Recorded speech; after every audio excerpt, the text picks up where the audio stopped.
세월이 참 빨리 지나가는 것 같습니다. 올 새해가 시작된 지 얼마 되지 않는데 벌써 4월 중순이 되었습니다.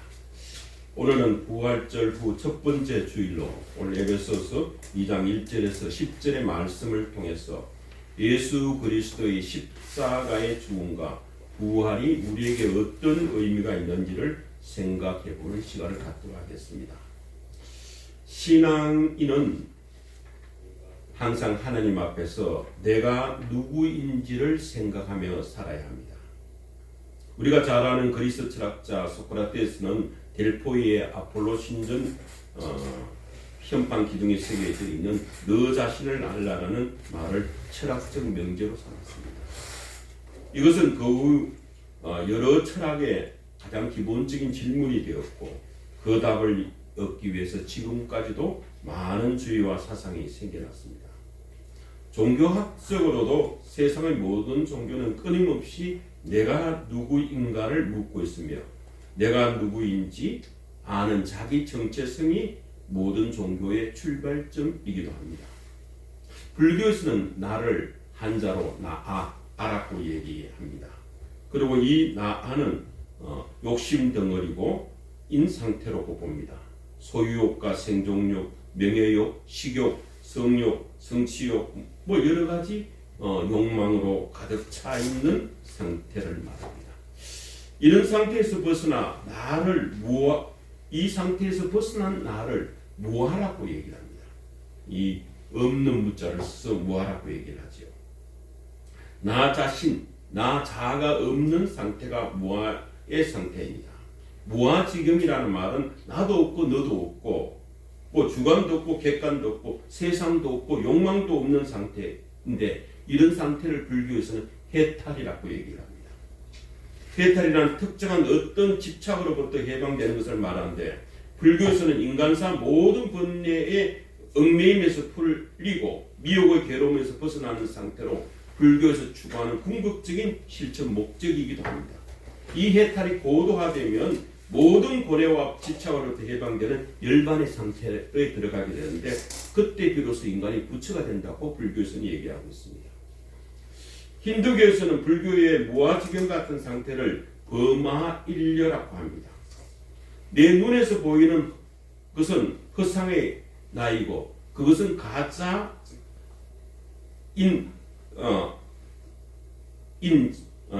자아이고 무아의 경지에서 만나는 본질적인 내가 진짜 나인 진화라고 얘기를 합니다. 이 진짜 나, 진화를 찾기 위해서 인간은 내가 누구인지를 항상 물어보고 질문하고 살아야 한다고 합니다. 이렇듯 세상의 종교들도 부단히 자신을 향한 질문에 정진하는데 오늘날 우리 교회의 가르침 속에서는 자신을 돌아보고 내가 누구인지 나의 정체성이 무엇인지를 점검하며 살라는 주문이 조금 부족한 것 같습니다. 내가 누구인지를 묻지 않는다면 자기 정체성을 분명히 알지 않는다면 평생 교회를 다녀도 교회 마당만 밟고 다니는 사람처럼 변화를 기대할 수가 없습니다. 오늘 읽었던 에베소서 본절 1절과 3절에서는 우리에게 본질을 잃지 말라고 얘기를 합니다. 사도 바울은 죄인 중에 내가 괴수라고 하는 자아를 발견하고 나는 날마다 죽노라고 고백했었습니다. 바울은 자기의 정체성을 죄인 중에 괴수, 최고 죄인이었다라고 고백합니다. 바울은 또한 로마서 3장 9절과 10절에서 자신을 포함한 유대인이나 이방인이나 다 제 아래에 있는 죄인이며 의인은 한 명도 없다고 선언했습니다. 오늘 읽은 본문 에베소서 2장 3절에서 우리는 본질상 진노의 자녀라고 말합니다.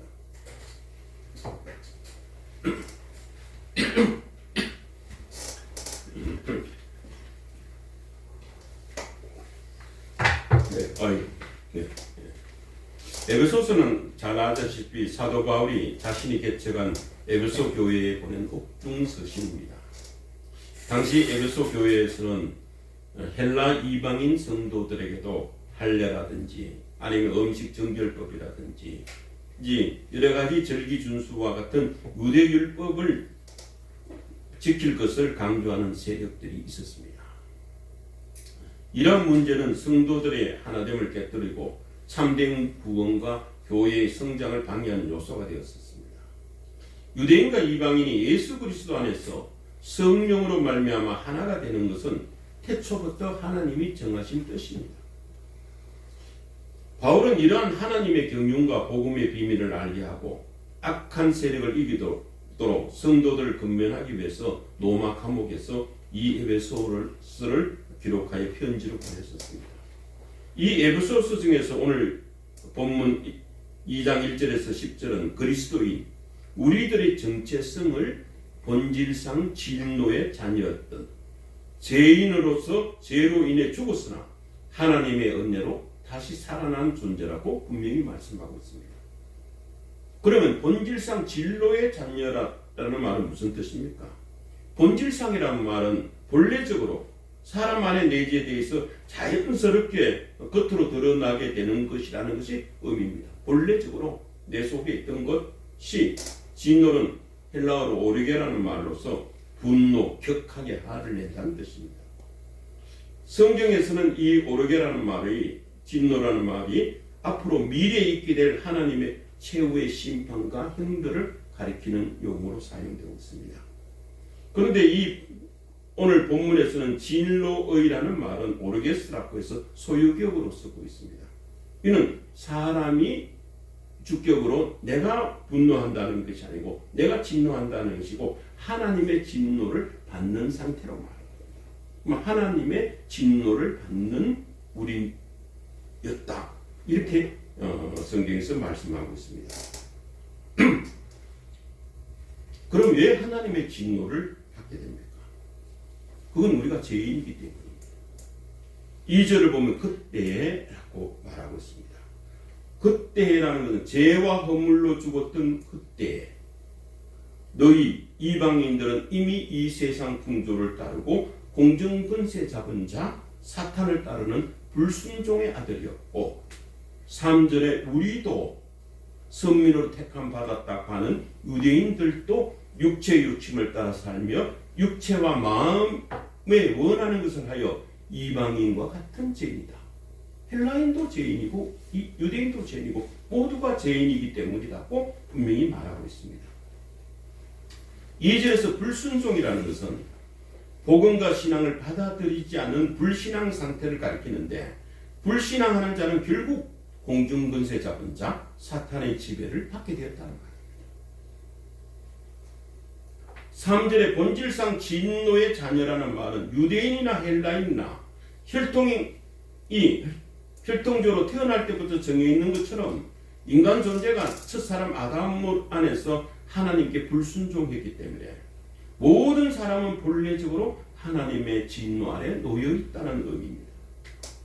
로마서 5장 12절은 그러므로 한 사람으로 말미암아 죄가 세상에 들어오고 죄로 말미암아 사망이 들어왔으니 이와 같이 모든 사람이 죄를 지었으므로 사망이 모든 사람에게 이르게 되었다고 말씀하십니다. 여기서 물론 한 사람이라는 것은 최초 인간 아담을 말합니다. 아담으로 말미암아 우리 모두가 죄인이 되었다는 것입니다. 이 로마서 5장 12절에 조금 전에 읽었던 이 말씀은 우리 인간에게 부인할 수 없는 두 가지 사실을 분명히 말씀해 주고 있습니다. 죄와 죽음의 보편성입니다. 죄의 보편성은 모든 사람은 죄를 범하여 하나님의 영광에 이르지 못하고 의인은 단 한 사람이고 모두가 죄인이라는 것입니다. 죽음의 보편성이라는 것은 동서고금 남녀노소 빈부격차를 막론하고 모든 사람을 죽는다는 겁니다. 성경에서는 죄의 결과는 사망, 죽음이기 때문에 모든 사람은 죽는다는 겁니다. 모든 사람은 죄인이고 그 죄의 결과 삭시 죽음이니까 모든 사람이 죽을 수밖에 없다는 것이 성경에서 말씀하고 있습니다. 이것이 우리 모두가 죄인이라는 증명입니다. 성경은 죄와 죽음이 불가분리의 관계라고 말합니다. 사람이 죽는 것은 자연적인 현상이 아닙니다. 하나님은 본래부터 인간을 죽을 존재로 창조하신 것이 아닙니다. 하나님의 형상대로 창조하시기 때문에 최초의 인간 아담은 죽지 않고 영생을 얻을 수 있는 기회가 있었습니다. 에덴 동산의 두 나무 중 선악을 알게 하는 나무의 열매를 따먹는 날에는 반드시 죽게 되어 있지만 생명나무의 열매를 따먹으면 영생을 얻게 되어 있었습니다. 즉 인간 앞에서는 영생과 죽음의 선택이 놓여져 있었던 겁니다. 하나님의 법에 대한 불순종의 결과는 죽음이고 순종의 대가는 영생입니다. 아담은 죄를 지을 수도 있고 죄를 짓지 않을 수 있는 선택의 자유가 있었습니다. 죄는 아담이 자유의지를 잘못 행사한 결과로 발생된 잘못에서 비롯된 것이지 선악과를 동산 가운데 심어두신 하나님의 잘못이 아닙니다. 아담의 불순종으로 죄가 이 세상에 들어왔었습니다. 그리고 죄로 말미암아 죽음이 이 세상에 있어 왔었습니다. 성경은 인간의 보편적인 죄와 보편적인 죽음이 모두 아담의 죄로 말미암아 이 세상에 들어왔음을 계시해 주고 있습니다. 그런데 아담의 죄가 무엇입니까? 물론 우리가 알다시피 하나님께서 금하신 선악과를 따먹은 잘못을 저질렀습니다. 그런데 그 과일 하나 따먹었다고 하나님께서 진노하시고 에덴 동산에서 쫓아내고 여자에게는 임신과 해산의 고통을 주고 남자에게는 평생 쓰고야 그 소산을 먹을 수 있는 노동의 고통을 주고 땅에는 가시덤불과 엉겅퀴를 내서 흙으로 돌아가는 죽음을 선고했을까요?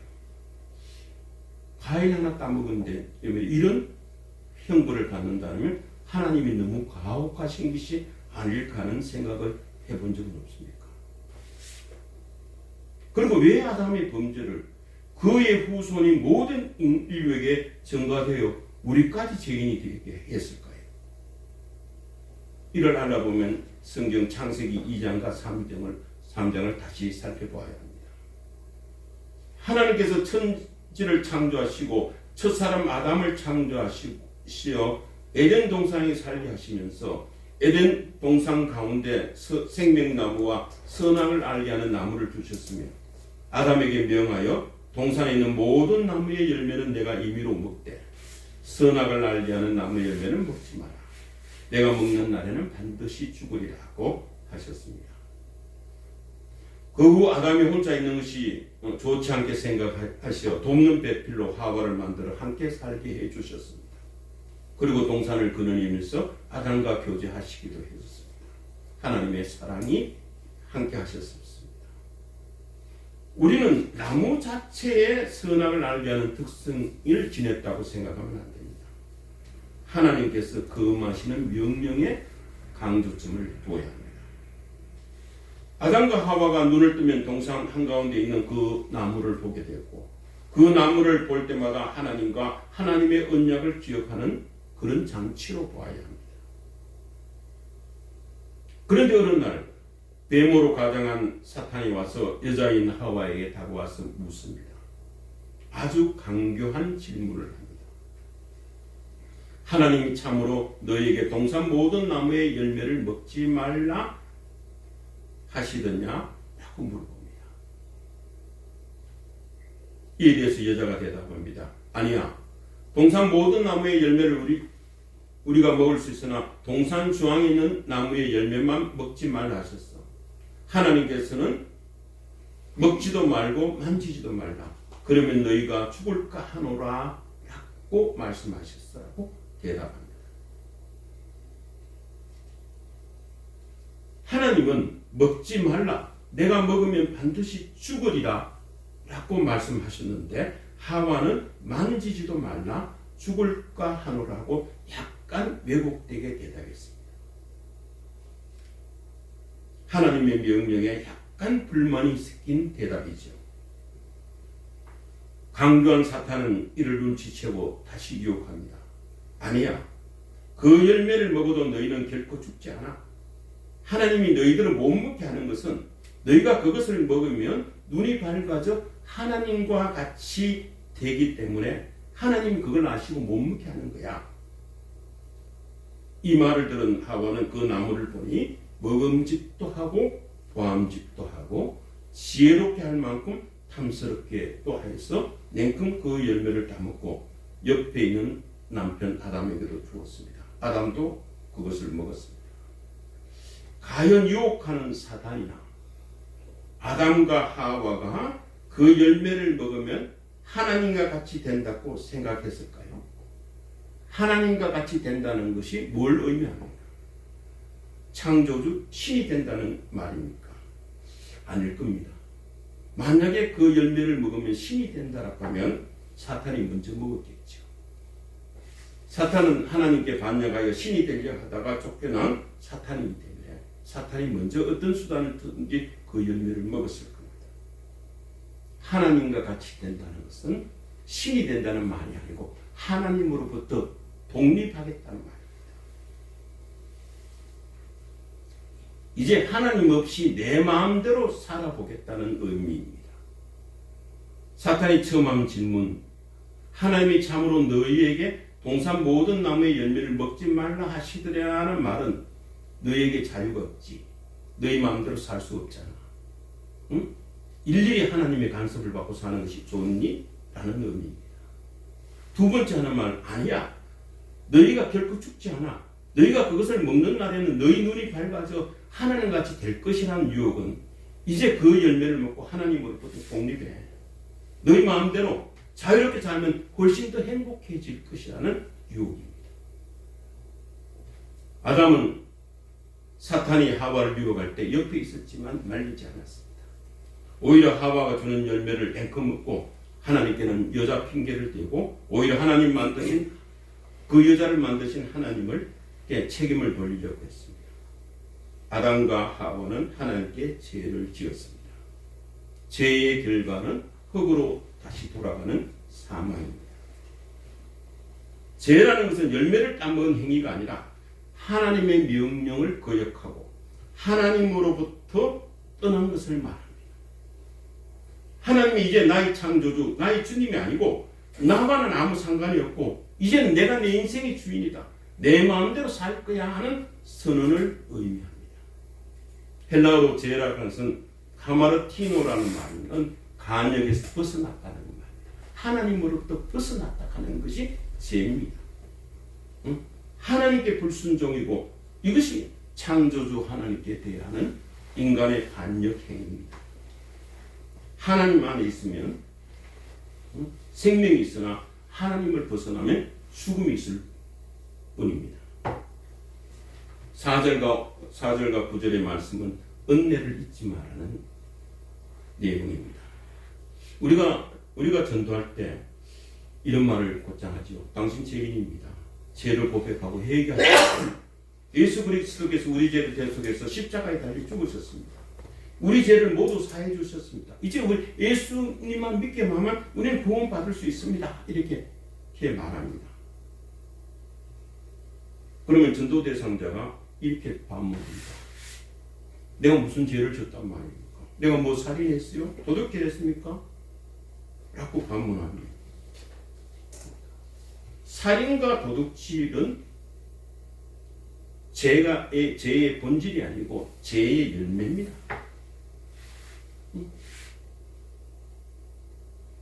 우리가 그러면 이제 예수님께서는 마음의 음욕을 품는 것도 간음이라고 했으니 당신은 한 번도 나쁜 생각이나 조그만 잘못한 것도 없어? 이렇게 재차 물어보면 물어보고 그런 죄도 다 하나님께서 다 용서해 줬어요. 이렇게 하면 얘기합니다. 하긴 나도 살다 보면 실수할 때도 있고 거짓말을 할 때도 있고 조그만 거 어릴 때 도둑질하는 것도 있었지. 예수를 믿는다 하면 내 모든 잘못을 다 용서해주면 참 고맙기는 하지만 그런데 그것 때문에 내 그런 사소한 실수 때문에 예수님이 십자가에 달려 돌아가시기까지 할 필요는 뭐 있겠느냐 라는 반문도 할 수가 있을 겁니다. 사실 저도 처음 예수를 믿을 때 이런 고민을 한 적도 있습니다. 그러면 우리가 뭐라고 대답해 볼까? 글쎄요, 듣고 보니 예수님께서 그렇게까지 안 하셔도 될 것 같은데 하고 생각하는 것도 있지 않겠어요? 예수님이 굳이 그렇게까지 십자가에 그 고통스럽게 돌아가실 필요가 뭐 있겠어요? 그냥 우리 죄를 사해 준다 그러면 다 될 수 있든지 근데 참 고민스럽습니다. 하나님께서는 인간이 하나님을 떠나서 독립해서 자기 마음껏 살겠다고 선언했을 때 이것은 인간에게 완전한 자유가 아니라 공중권세 잡은 자 사탄의 지배 아래 들어가신다는 것을 아셨습니다. 그래서 하나님께서는 메시아 그리스도를 통한 인간 구원 계획을 작정하시고 창세기 3장 15절에서 내가 너로 여자와 원수되게 하고 내 후손도 여자의 후손과 원수되게 하리니 여자의 후손은 내 머리를 상할 것이고 너는 그의 발꿈치를 상할 것이다 하는 복음을 선언하셨습니다. 이 하나님께서는 아브라함을 선택하시고 그의 후손들을 출애굽시켜서 홍해를 건너 구원해 주시고 신의 산에서 율법을 주어 제사 제도를 통해서 한시적으로 하나님께 속지 않은 방법을 알려주셨고 가나안에 정착시켜서 하나님 백성으로 살게 했었습니다. 그런데 가나안에 정착한 이스라엘은 하나님께 불순종하고 우상을 섬기는 죄를 여전히 저지르고 있어서 선지자를 보내 돌아오라고 경고했지만 오히려 선지자들을 죽이고 박해하고 하나님께 드리는 제사는 형식적으로 흠 있는 제물을 드리는 반역 행위를 일삼게 되었습니다. 그래서 하나님께서는 아수르와 바벨론을 통해서 이스라엘을 멸망시키시고 성전이 파괴되고 헬라와 로마의 지배를 받게 하는 아픔을 겪게 하는 가운데 본문 4절의 말씀과 같이 긍휼이 풍성하신 하나님께서 우리를 사랑하신 그 큰 사랑으로 인해서 우리를 구원해 주시려고 인류를 구원하시려고 예수 그리스도를 이 땅에 보내셨습니다. 예수 그리스도의 십자가 죽음은 예수님 스스로가 유월절에 어린 양이 되셔서 구약에서 나오는 레위기 제사 제도의 희생 제물이 되시고 인류와 우리의 죄를 대속하셔서 하나님과의 화해를 이루어 주셨습니다. 예수 그리스도의 사랑과 십자가 보혈의 공로를 믿고 입으로 시인하면 죄로 인해 하나님과로부터 멀어져 있던 우리가 이제 다시 하나님의 품 안으로 들어가는 하나님의 자녀가 되는 권세를 얻게 되었습니다. 우리 인간이 하나님으로부터 독립한다고 떠났지만 사탄의 권세 지배 아래 들어가 있던 우리가 하나님을 다시 주님 주인으로 모시고 하나님을 아버지라 부르며 하나님 품 안에서 평안과 영생을 누릴 수 있게 되었습니다. 우리가 예수 그리스도를 믿는다고 할 때 예수님에 대해서 무엇을 믿는 것입니까? 예수 그리스도를 믿는 믿음의 내용이 뭡니까? 그것은 첫째, 예수 그리스도께서 살아계신 하나님의 아들이시라는 것을 믿습니다. 성육신 하시는 하나님이라는 것을 믿는 것입니다. 예수님께서 하나님이라는 의미는 이 세상 어떤 것으로 대체 불가능한 존재라는 의미입니다. 두 번째, 예수 그리스도는 구원자이라는 것입니다. 우리 죄를 대신 대속하시기 위해서 죄 없은 신분이 죄인을 위해 대신 주어주신 유일한 분이 예수님이십니다. 셋째는 예수님이 부활하신 분이라는 것을 우리가 믿습니다. 예수님은 죄 없으신 분이기 때문에 사망이라는 것은 죄의 삭시이기 때문에 죄 있는 사람만 사망합니다. 죽습니다. 예수님은 죄 없으신 분이기 때문에 죽을 수가 없어요. 예수님이 무덤에서 십자가에서 달려 돌아가셨다면 예수님은 죄인 중에 한 분일 수밖에 없습니다. 그래서 하나님께서 예수님이 죄 없으신 분이기 때문에 다시 살리신 겁니다. 그게 부활입니다. 죄의 삭신 사망이 예수님을 지배할 수가 없습니다. 예수님께서 사망의 권세를 깨뜨리고 부활하셨다는 것을 믿는 우리도 죽음의 권세를 이기고 하나님 본 안에서 영생을 누릴 수 있게 되었습니다. 아멘. 이것은 하나님의 전적으로 하나님의 은혜라고 오늘 성경에서 말하고 있습니다. 아멘. 구원은 우리의 행위가 아니고 하나님의 은혜의 결과입니다. 아멘. 바울은 죄와 허물로 죽었던 우리가 살아난 것은 하나님의 사랑과 긍휼 때문이라고 분명히 말하고 있습니다. 하나님은 죄로 인해 죽을 수밖에 없었던 우리를 사랑하셨사 독생자 예수 그리스도로 우리의 죄값을 감당해 하심으로 하나님과 다시 우리가 회복되는 구원의 길을 마련해 주셨습니다. 이유는 누구든지 예수 그리스도를 믿으면 죄는 예수님께 전가되어 그리스도와 함께 죽고 대신 예수님의 의를 의뢰해서 우리가 그리스도와 함께 살아나 하나님의 자녀가 되고 하늘나라 백성이 되는 겁니다. 하나님께서는 이러한 은혜를 베푸신 것은 하나님의 사랑이 얼마나 풍성한지 우리뿐만 아니라 여러 세대에 나타내시기 위함이라고 오늘 성경에서 말하고 있습니다. 복음은 우리 세대의 전유분이 아닙니다. 온 세대, 다음 세대를 위한 것이기도 합니다. 그래서 우리의 사명은 복음을 다음 세대에 온전히 전하는 것입니다. 10절에서 이렇게 말씀하십니다. 우리는 그가 만드신 바라 그리스도 예수 안에서 선한 일을 위하여 지으심을 받은 자니 이 일은 하나님이 전에 예배하사 우리로 그 가운데서 행하게 하려 하심이라 라고 말씀하십니다. 우리에게 삶의 목적이 무엇인지를 알려줍니다.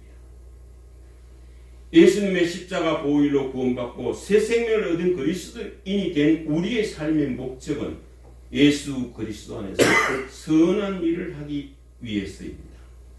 하나님의 은혜를 받은 사람의 특징은 선을 행하는 삶입니다. 빛과 소금이 되는 삶입니다. 선한 사마리아 사람같이 어려운 이웃에 도움이 되고 친구가 되는 삶입니다. 우리가 구원을 받았다는 증거는 우리가 빛을 바라는 삶, 선한 일을 행함으로써 나타나야 합니다. 은혜 받은 사람은 삶으로 증거해야 합니다. 받은 은혜가 내 교만의 재료가 되어서는 안 됩니다.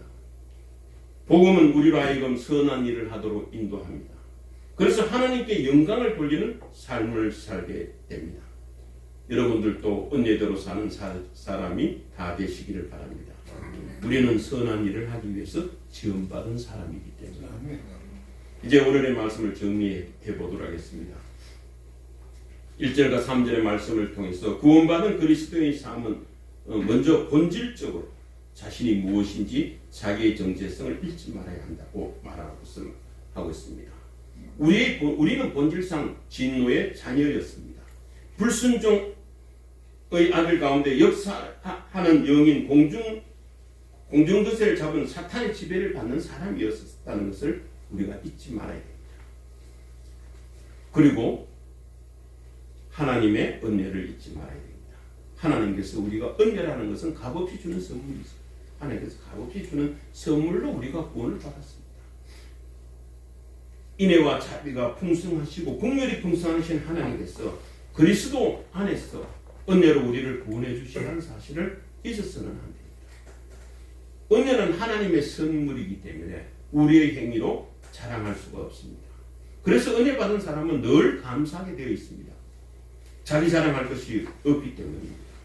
우리의 신앙이나 봉사, 섬김은 예수 그리스도의 사랑과 은혜로 이루어져야 됩니다. 자기 의나 자기 자랑이 앞서서는 안 됩니다. 은혜 밖에 있으면 자기 의가 되고 제약이 됩니다. 우리가 조심해야 될 부분입니다. 은혜보다 내 공로가 더 크다고 생각한다면 하던 봉사와 하던 사역도 멈춰야 됩니다. 그리고 마지막 10절에서 우리는 예수 그리스도 안에서 선한 일을 하기 위해서 지으심을 받았다는 우리의 삶의 목적을 잊지 말아야 됩니다. 우리 아름다운 성령 교회가 이런 은혜의 정인이 되기를 바랍니다. 한 주간도 승리하는 삶을 다사하시기를 축원합니다. 잠시 기도하겠습니다.